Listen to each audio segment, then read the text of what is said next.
चालू। आप सभी लोगों का सूर्यांश कोचिंग क्लासेस में स्वागत है। बच्चों देखिए, हम लोग केमिकली इक्विलिब्रियम की बात कर रहे थे, रासायनिक साम्य एवं साम्यावस्था की, और साम्य एवं साम्यावस्था में हम लोग डेरिवेशन कर रहे थे। डेरिवेशन हम लोग कर रहे थे उन अभिक्रियाओं के लिए जिनके लिए डेल्टा एन का मान 0 से छोटा होता है, अर्थात निगेटिव होता है। तो बच्चों उसके लिए हम लोग पहले रिएक्शन देखेंगे अमोनिया का संश्लेषण। अमोनिया का संश्लेषण।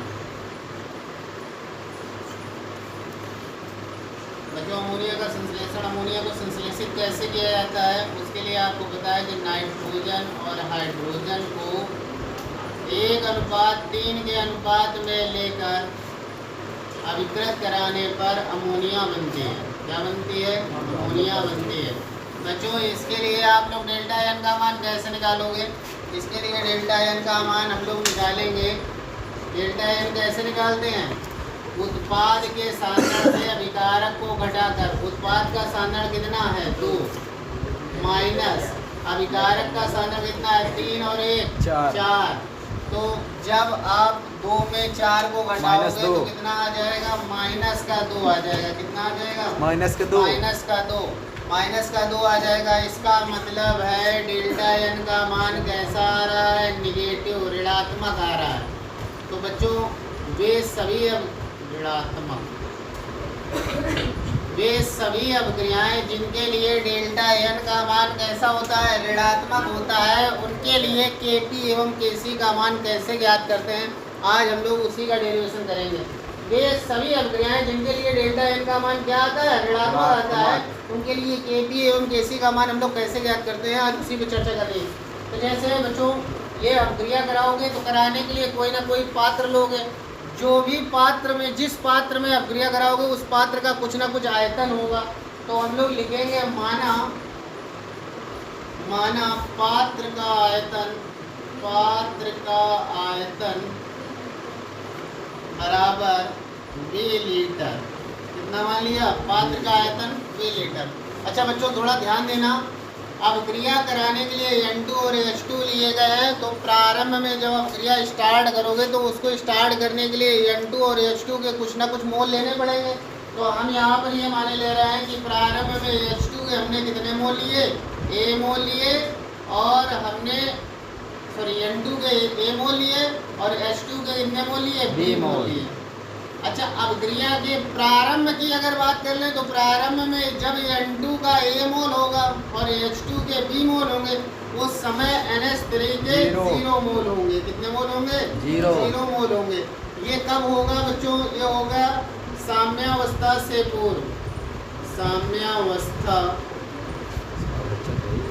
से पूर्व, ये साम्यावस्था से पूर्व की कंडीशन है। अच्छा इसके बाद में अभिक्रिया स्टार्ट करा देंगे। अभिक्रिया स्टार्ट करा देंगे तो अभिक्रिया चलने देंगे। कब तक चलने देंगे? तब तक आप अभिक्रिया चलने दोगे जब तक अभिक्रिया की साम्यावस्था नहीं आ जाती। तो अच्छा साम्यावस्था के बाद में क्या होगा? इसके कुछ मोल इनके और इनके मिला के कुछ मोल इसमें कन्वर्ट हो जाएंगे। मान लीजिए कि इन दोनों के X मोल NH3 में कन्वर्ट होते हैं। कितने? X मोल कन्वर्ट होते हैं। तो यहाँ आगे कितना लिखा है? 2।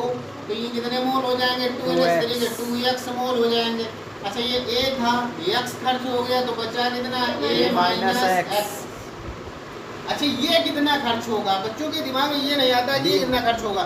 देखिए आप इनके और इनके वेग की तुलना यहाँ पे कर लीजिए। जितने समय में N2 का 1 मोल खर्च हो रहा है, इसके आगे कुछ नहीं लिखा तो 1 माना जाएगा।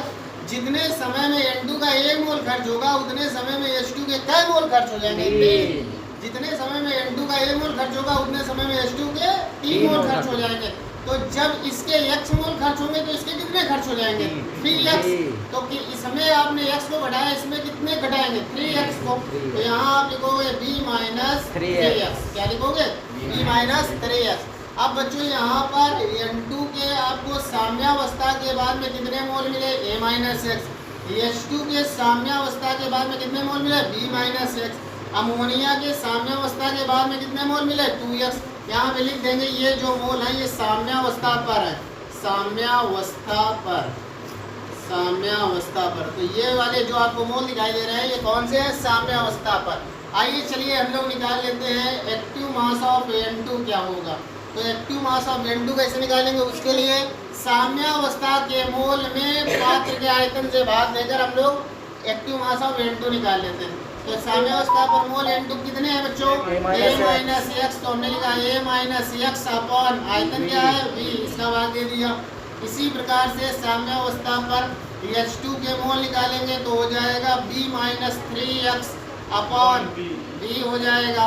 इसी प्रकार से हम लोग निकालेंगे साम्यावस्था पर NH3 के, तो क्या हो जाएगा? एक्टिव मास ऑफ NH3 बराबर हो जाएगा 2x अपॉन V, ये हो जाएगा। और इनकी इकाई बच्चों हो जाएगी अब मोल प्रति लीटर। क्या इकाई हो जाएगी बच्चों? मोल प्रति लीटर हो जाएगी।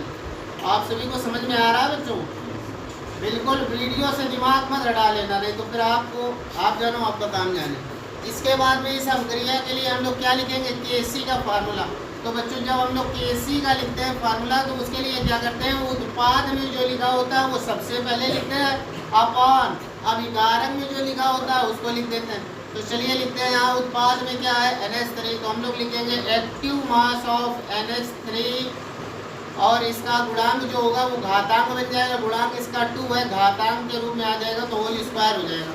तो हो जाएगा एक्टिव मास ऑफ NH3 का होल स्क्वायर डिवाइडेड बाय कितना हो जाएगा? Active mass of N2 into active mass of H2 का होल क्यूब। अब जो वैल्यू आपने अभी इसमें निकाली वो सारी वैल्यू इसमें पुटअप करनी होगी। तो चलिए पुट करते हैं। यहाँ पर NH3 की वैल्यू आपने क्या निकाली थी? 2x अपॉन V, और यहाँ होल स्क्वायर लगा है तो आप भी लगा दीजिए डिवाइडेड बाई N2 की वैल्यू क्या थी? N2 की वैल्यू थी A minus x upon V into H2 की वैल्यू क्या थी? V minus 3x upon V का होल क्यूब। अब बच्चों इसको आगे हम सॉल्व करते हैं। चलिए इधर देख लीजिए आप लोग, यहीं पर भी एक लाइन और देख लीजिए बच्चों। Kc इज इक्वल टू क्या हो जाएगा? जब इसका होल स्क्वायर करेंगे तो ये हो जाएगा 4x square upon V square divided by, यहाँ पर आपका A minus x upon V, यहाँ पर हो जाएगा B माइनस 3x का whole cube upon V cube. बच्चों यहाँ पे V का V क्यूब में मल्टीप्लाई करेंगे तो V की घात 4 हो जाएगा। और V की घात 4 चला जाएगा ऊपर और ये आ जाएगा इधर। तो देखिए फाइनली आपका हो क्या जाएगा, इसमें ध्यान देना बच्चों। 4x स्क्वायर इंटू V की power 4, 4x square into V की पावर 4 डिवाइडेड बाई, इधर देखिए बच्चों V स्क्वायर और A माइनस एक्स और B माइनस 3x का होल क्यूब। यहाँ पर लिखेंगे V स्क्वायर ब्रैकेट में A माइनस एक्स और ब्रैकेट में B माइनस 3x का होल क्यूब। अब बच्चों यहाँ V स्क्वायर से आप इसको काट सकते हो तो आप लिख सकते हो Kc is equal to 4x square into V square divided by A minus x into B minus 3x का होल क्यूब। ये आ गया फाइनली आपका फार्मूला Kc के लिए।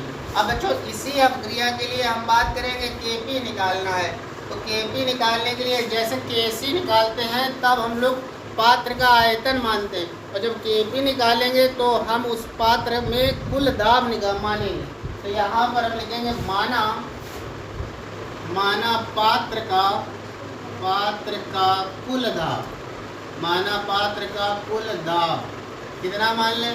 माना पात्र का कुल दाब P है, माना पात्र का कुल दाब P है। तो जब पात्र का कुल दाब P होगा तो इसके बाद में पात्र का कुल दाब ले लिया। अब कुल दाब के बाद में हम लोग क्या करते हैं? इसके कुल मोल निकालते हैं। क्या निकालते हैं? कुल मोल निकालते हैं। पुश कहाँ से होगा?